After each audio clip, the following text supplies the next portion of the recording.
When it comes to intramolecular bond strength, the strongest type of intramolecular bond is an ionic bond.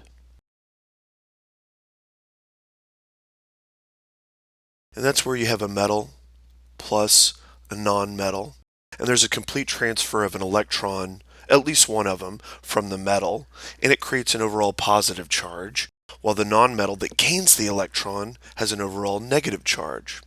The second type of intramolecular bond is a covalent bond. Covalent.